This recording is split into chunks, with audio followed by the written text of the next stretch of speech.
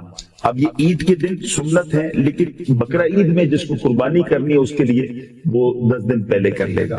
اچھا، اسی طرح مسواک کرنا، اچھے کپڑے پہننا، نئے ہو تو نئے ورنہ دھلے ہوئے پہننا، خوشبو لگانا، یہ بھی سنت ہے. اور اسی طرح عید الفطر کی نماز پہ جب جائیں نا تو اس میں فرق یہ ہے کہ اس میں چند کھجوریں کھا کر جائیں. عید الاضحیٰ کے لیے یہ ہے کہ جب وہاں عید کی نماز کے لیے جائیں تو بغیر کچھ کھائے جائیں، واپس آ کر اگر قربانی ہو جائے تو قربانی کے گوشت سے اپنا کھانا پینا اس دن کا شروع کریں. تو یہ اس دن کا یوں سمجھے کہ اچھا عمل ہے. اچھا، ایک اور بڑی پیاری بات ہے کہ اس میں ایک راستے سے عیدگاہ کی طرف جائے، دوسرے راستے سے واپس آئے. اچھا، عید کی نماز میں بھی تکبیر تو پڑھنی تھی عید الفطر میں، مگر وہ تکبیر آہستہ آواز میں پڑھ کے جانا تھا، اللہ اکبر اللہ اکبر.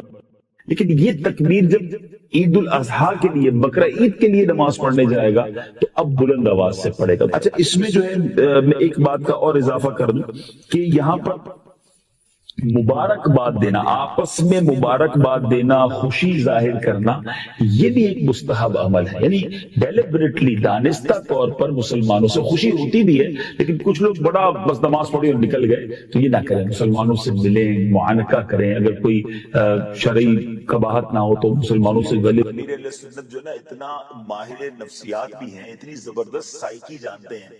آپ نے بڑی کمال کی، میں کہتا ہوں یہ بات سوچی ہی نہیں تھی کبھی. امیر اہل سنت کے مدنی مذاکرے سے سیکھنے کو ملی، اور جس کو بتائی نا وہ کہتا ہے یار کمال کا پوائنٹ لے کر آئے. مثال کے طور پہ ہمارے سب کے گھر میں قربانی، جن کے گھروں میں ہوتی ہے قربانی، ہم کیا کرتے ہیں؟ قربانی کا گوشت لینے ہمارے ملازم گھر پہ آتے ہیں، رشتہ دار آتے ہیں، ہم بانٹتے ہیں، اچھی بات.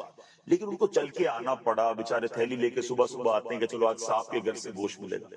امیر اہل سنت نے بیانڈ، مطلب کمال کی بات کی کہ آپ اتنے ساروں کو گوشت بانٹتے ہیں نا، کسی ان میں سے دو چار لوگوں کو جتنے پیسے آپ سلیکٹ کریں ان کو بکرا دلا دیں.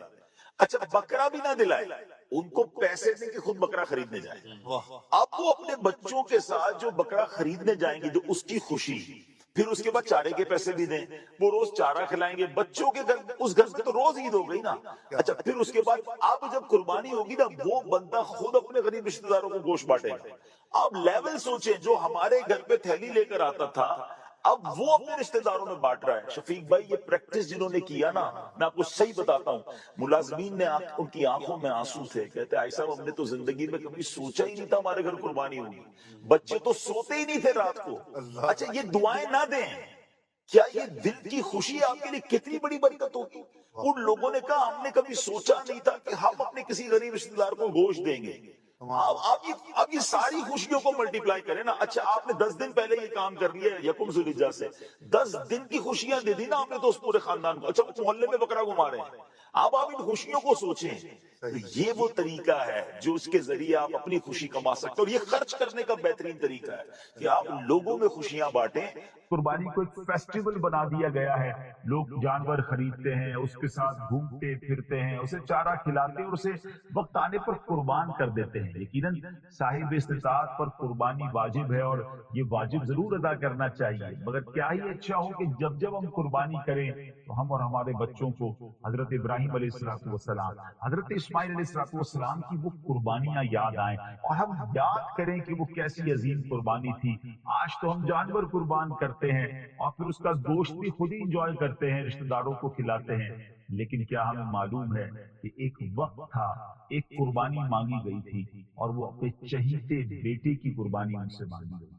تو انشاءاللہ وہ واقعہ بھی، اور بھی بہت سارے قربانی کے واقعات، حضرت ابراہیم علیہ السلام کی سیرت انشاءاللہ اس پروگرام میں ہم سنتے چلے جائیں گے. آئیے اپنے پروگرام کا آغاز درود پاک کی ایک بہت ہی خوبصورت فضیلت پر کرتے ہیں اور حدیث پاک سنتے ہیں. حضور نبی رحمت شفیع امت صلی اللہ تعالی علیہ وسلم کا فرمان دل نشین ہے، جس نے مجھ پر ایک بار درود پاک پڑھا اللہ پاک اس پر 10 رحمتیں نازل فرماتا ہے، اور جو مجھ پر 10 مرتبہ درود پاک پڑھے اللہ پاک اس پر 100 رحمتیں نازل فرماتا ہے، اور جو مجھ پر 100 مرتبہ درود پاک پڑھے اللہ پاک اس کی دونوں آنکھوں کے درمیان لکھ دیتا ہے کہ یہ بندہ نفاق اور جہنم کی آگ سے آزاد ہے، اور بروز قیامت اسے شہداء کے ساتھ رکھے گا.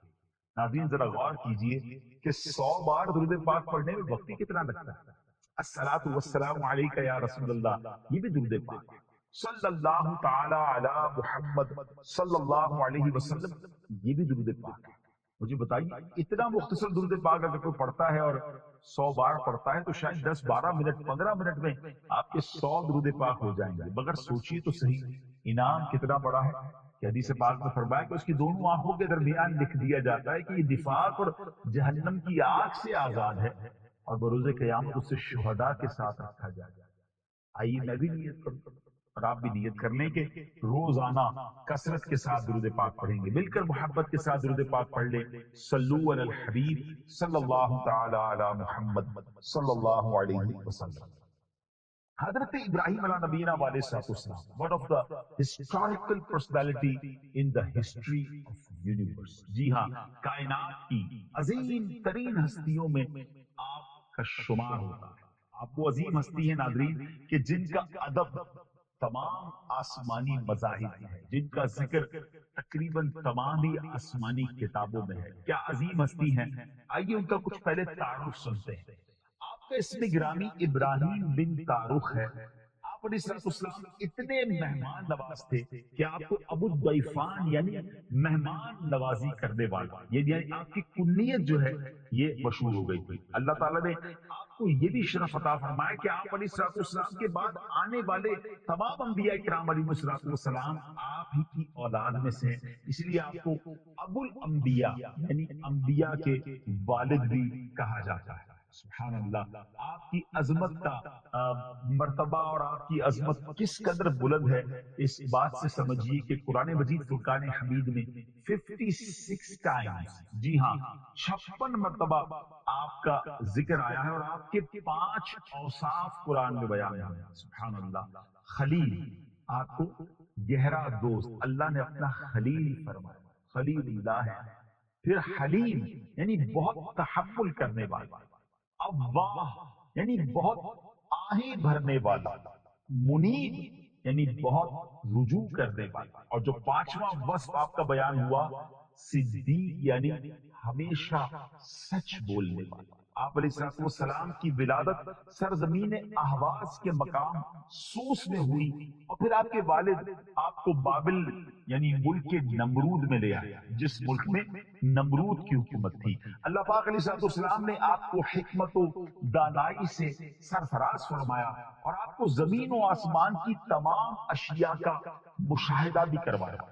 چنانچہ ارشاد ربانی ہے، پارہ نمبر 7 ہے اور آیت نمبر سورہ انعام کی 75 ہے. اللہ ارشاد فرماتا ہے وَكَذَلِكَ نُرِي إِبْرَاهِيمَ مَلَكُوتَ السَّمَاوَاتِ وَالْأَرْضِ وَلِيَكُونَ مِنَ الْمُوقِنِينَ، اور اسی طرح ہم ابراہیم کو آسمانوں اور زمین کی عظیم سلطنت دکھاتے ہیں، اور اس کے لیے کہ وہ عین الیقین والوں میں سے ہو جائے. سبحان اللہ. حضرت ابراہیم علیہ نبینا علیہ الصلوۃ والسلام کی پیدائش کے جو ایام تھے ناظرین، وہ بھی بڑے تاریخی ہیں اور بڑے حیرت انگیز واقعات میں آپ کی ولادت ہوئی. مفسرین اور مورخین کا بیان ہے کہ نمرود بن کنعان یہ بڑا جابر بادشاہ تھا. یاد رہے کہ دنیا میں 4 بادشاہ ایسے گزرے ہیں جنہوں نے پوری دنیا پر حکومت کی ہے. اس میں 2 ایمان والے تھے اور 2 غیر مسلم تھے. ایمان والوں میں حضرت سلیمان علیہ نبی علیہ السلام اللہ کے نبی، اور حضرت ذوالقرنین رحمت اللہ تعالی. اور جن لوگوں کے بارے میں آتا ہے جو ایمان والے نہیں تھے مگر انہوں نے پوری دنیا پر حکومت کی، اس میں ایک نمرود تھا اور ایک فرعون تھا. اور ان دونوں نے خدائی کا دعویٰ بھی کیا. اس قدر تکبر تھا، اس قدر ایروگنسی تھی کہ ان کو لگتا تھا جب پوری دنیا پر ہماری حکومت ہے تو پھر انہوں نے معاذ اللہ خدائی کا بھی دعویٰ کیا. یاد رہے کہ نمرود نے سب سے پہلے یعنی کنعان، جو نمرود بن کنعان بڑا جابر بادشاہ تھا، سب سے پہلے اسی نے تاج سر پر رکھا. اس سے پہلے کسی نے سر پر تاج نہیں رکھا تھا. اور یہ بادشاہ جو تھا لوگوں سے اپنی پوجا کرواتا تھا. کاہن اور نجومی بڑی کثرت کے ساتھ اس کے دربار میں حاضر رہتے تھے. اب نمرود نے خواب دیکھا.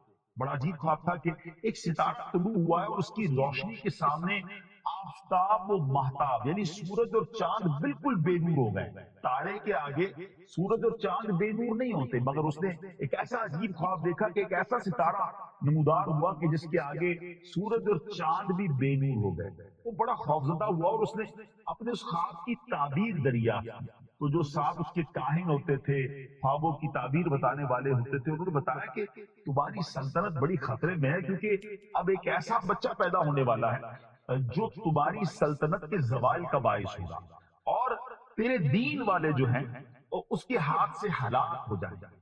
یہ خبر سن کر نمرود بڑا پریشان ہوا اور اس نے حکم دیا کہ جو بچہ پیدا ہو اسے قتل کر دیا جائے، مرد اور عورتیں علیحدہ رہیں، اور اس کی نگہبانی کے لیے باقاعدہ اس نے ایک محکمہ قائم کر دیا. ناظرین کچھ یاد آ رہا ہے آپ کو؟ ایسا یہ حکم فرعون نے بھی تو دیا تھا جب حضرت موسیٰ علیہ نبی علیہ السلام کی پیدائش ہونے والی تھی، بلکہ اس زمانے میں تو ہزاروں بچے قتل کر دیے گئے تھے. اور کچھ ایسا ہی حکم نمرود نے دیا کہ اب جو بچہ پیدا ہو اسے قتل کر دیا جائے اور مرد اور عورت الگ رہیں، اور باقاعدہ ایک محکمہ قائم کر دیا گیا. مگر جو تقدیرات الہی میں ہوتا ہے اسے کون ٹال سکتا؟ اللہ چاہے تو سب ہو سکتا. حضرت ابراہیم علیہ السلام کی والدہ ماجدہ حاملہ ہوئی، ان کو پریگننسی ہوئی، اور کاہنوں نے نمرود کو خبر بھی دے دی کہ وہ حمل ہو چکا ہے، یعنی اس بچے کی ولادت اب ہونے والی ہے۔ بڑا تلاش کیا گیا کہ کس خاتون کو حمل ہوا ہے، مگر حضرت ابراہیم علیہ نبینا علیہ السلام کی جو والدہ تھی وہ بڑی کم عمر تھی، ان کا حمل لوگوں کے سامنے پہچانا نہ جا سکا، ظاہر نہ ہو سکا۔ اور جب حضرت ابراہیم علیہ نبینا علیہ السلام کی ولادت کا وقت قریب آیا تو آپ کی والدہ اس طے خانے میں چلی گئی کہ جس کو آپ کے والد نے شہر سے دور کھود کر تیار کیا تھا۔ آپ ولادت تک وہیں رہی اور پھر اسی جگہ پر آپ کی ولادت ہو گئی۔ حضرت ابراہیم علیہ نبی علیہ السلام دنیا میں تشریف لے آئے۔ اب ہوا یہ کہ پتھروں سے اس تہ خانے کا دروازہ بند کر دیا جاتا۔ حضرت ابراہیم کی والدہ روز جاتی تھی، بچے کو وہاں دودھ پلا کر آتی تھی، اور لیکن جب وہ وہاں دودھ پلانے جاتی تھی تو ایک عجیب منظر دیکھتی تھی کہ چھوٹا بچہ ہے مگر اپنی انگلی کو چوس رہا ہے اور اس انگلی کے کنارے سے دودھ برآمد ہو رہا ہے۔ اللہ اکبر! یعنی بچپن ہی سے آپ کی خوراک کا، آپ کی پرورش کا کیا شاندار انتظام کیا گیا۔ ناظرین، ایک طرف تو پلان یہ تھا کہ تمام بچوں کو مار دیا جائے، مگر جسے اللہ رکھے اسے کون چکھے۔ یہاں ہمیں ایک اور بات بھی سیکھنے کو مل رہی ہے، ظالم چاہے کچھ بھی کر لے، زمانہ چاہے کسی کو مٹانے کے لیے کچھ بھی پلان کر لے، مگر وہی ہوتا ہے جو منظور خدا ہوتا ہے۔ بعض اوقات لوگ سمجھتے ہیں کہ اتنے لوگ میرے خلاف ہو گئے، اتنے لوگ میرے خلاف بات کر رہے ہیں، اگر آپ حق پر ہیں نا، دین کا کام کر رہے ہیں یا اچھی کوئی بات کر رہے ہیں اور اس کی وجہ سے ریٹیلیشن ہو رہی ہے، اس کی وجہ سے جناب آپ کے بارے میں کوئی باتیں ہو رہی، تو گھبرائیے نہیں۔ یہ معاملہ تو شروع سے جاری ہے، حق کی بات کرنے والوں کی مخالفت ہوتی ہے، اور یاد رکھیے سارا زمانہ مل کر کسی کے پیچھے پڑ جائے اور اسے ذلیل کرنا چاہے، مگر جس کے نصیب میں رب نے عزت لکھی ہے نا، اس سے عزت مل کر رہے۔ کوئی کسی کو مٹانا چاہے، اگر رب نے بچانا ہے نا تو کوئی مٹا نہیں سکتا۔ تو ان معاملات میں گھبرایا نہ کریں، اللہ پر بھروسہ رکھیں، اور یہ انبیاء کرام علیہ السلام کے واقعات ہمیں بڑا دلاسا دیتے ہیں۔ ہم دیکھیں نا کہ بچہ پیدا ہی نہیں ہونے دینا، پیدا ہو جائے تو قتل کر دینا ہے، مگر اللہ کریم نے کیسا انتظام کیا کہ حضرت ابراہیم کو پیدا بھی آپ ہو گئے، اور آپ کی غذا کا انتظام کیسے ہوا کہ آپ کی انگلی کے کنارے سے ہی آپ کو دودھ مل رہا ہے۔ سبحان اللہ! حضرت ابراہیم علیہ السلام بہت ہی اعلیٰ عمدہ اوصاف کے مالک تھے۔ ذرا چند اوصاف، چند آپ کی زندگی کی خوبصورت عادتیں سنیے تاکہ مزید ایمان تازہ ہو۔ آپ علیہ السلام عبادت کی ادائیگی میں ممتاز مقام رکھتے تھے، چنانچہ آپ علیہ السلام بڑی رغبت کے ساتھ نماز ادا فرماتے اور اس پر غمگین ہوتے کہ دوسرے لوگ عبادت سے غافل کیوں ہیں۔ حضرت کعب رضی اللہ عنہ فرماتے کہ ایک بار حضرت ابراہیم علیہ السلام نے عرض کی، اے میرے رب، مجھے یہ بات بڑی غمزدہ کرتی ہے کہ میں زمین میں اپنے علاوہ کسی اور کو تیری عبادت کرتا نہ دیکھوں۔ اس پر اللہ تعالیٰ نے فرشتے بھیج دیے جو آپ کے ساتھ نماز پڑھتے اور آپ کے ہمراہ رہتے تھے۔ اللہ اکبر! دو بڑی کمال کی باتیں نازل کہ نماز سے محبت کتنی اور مقام کتنا اعلیٰ ہے کہ اب آپ کے ساتھ نماز پڑھنے کے لیے فرشتے بھیج دیے گئے۔ سبحان اللہ! سبحان اللہ! کاش یہ بات سمجھ آ جائے۔ مگر اب یہاں ایک اور بات سیکھنی ہے کہ حضرت ابراہیم علیہ السلام کو نماز کا کتنا شوق، اور لوگ نیک بن جائیں اس بات کی کتنی فکر تھی۔ اب ان دونوں باتوں کو سمجھنا ہے۔ کیا ہمیں کبھی غم ہوتا ہے کہ لوگ نماز نہیں پڑھ رہے، لوگ گناہوں میں پڑے ہوئے ہیں، ہمارے آس پاس رہنے والے بلکہ ہمارے فیملی ممبر برے کاموں میں مصروف ہیں؟ کیا ہمارے ماتھے پر شکن آتی ہے؟ کیا ہمیں اس بات کی ٹینشن ہوتی ہے کہ مسلمان میرے بھائی میری بہنیں نا، یہ سارے یہ گناہوں کی طرف جا رہے ہیں، نماز نہیں پڑھ رہے؟ اللہ کرے کہ یہ جذبہ دل میں بیدار ہو جائے اور ہم خود نیکی کی دعوت دینے والے بنے، برائی سے روکنے والے بنے۔ یہ مسلمانوں پر اہم فریضہ ہے، امر بالمعروف والنہی عن المنکر۔ کیا ہم اس فریضے کو سر انجام دے رہے ہیں؟